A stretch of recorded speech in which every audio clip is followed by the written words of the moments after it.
વાસદ ટોલનાકા પાસે આજે બપોરે સુરતથી આવતી એક કારમાં આગ લાગતા પરિવારનો આબાદ બચાવ થયો હતો। સુરતથી નીકળેલો પરિવાર અમદાવાદ તરફ જતો હતો ત્યારે વાસદ ટોલનાકા પાસે કારમાંથી ધુમાડા નીકળતા અંદર બેઠેલા લોકો ઉતરી ગયા અને ત્યારબાદ થોડી જ વારમાં આખી કાર આગની ચપેટમાં આવી ગઈ હતી। વડોદરા નજીક આવેલા દિલ્હી મુંબઈ હાઈવે ફાજલપુર ટોલનાકા પાસે નિશાન ટેરર ગાડીમાં અચાનક આગ લાગતા દોડધામ મચી। આ ઘટનામાં સદનસીબે 5 લોકોનો આબાદ બચાવ થયો હતો। આગ અંગેનો કોલ મળતા જ ટીબીદેર ફાયર સ્ટેશનની ટીમ તાત્કાલિક ઘટના સ્થળે પહોંચી આગ પર કાબૂ મેળવ્યો હતો।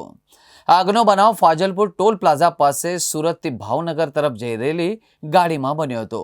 ગાડીમાં 5 લોકો સવાર હતા અને તેઓ સુરત તરફથી દિલ્હી મુંબઈ હાઈવે પર આવેલા ફાજલપુર ટોલ નાકા પાસેથી પસાર થયા હતા અને અચાનક જ ગાડીમાં આગ લાગતા સમય સૂચકતા દાખવી નીચે ઉતરી ગયા હતા।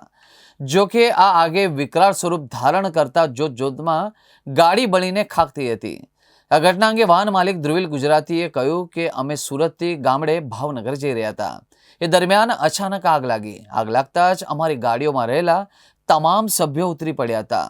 કોઈ જાનહાની થઈ નથી। નંદેસરી પોલીસ મથકમાં આવ્યા છે અને પછી ટેક્સી કરીને જઈશું।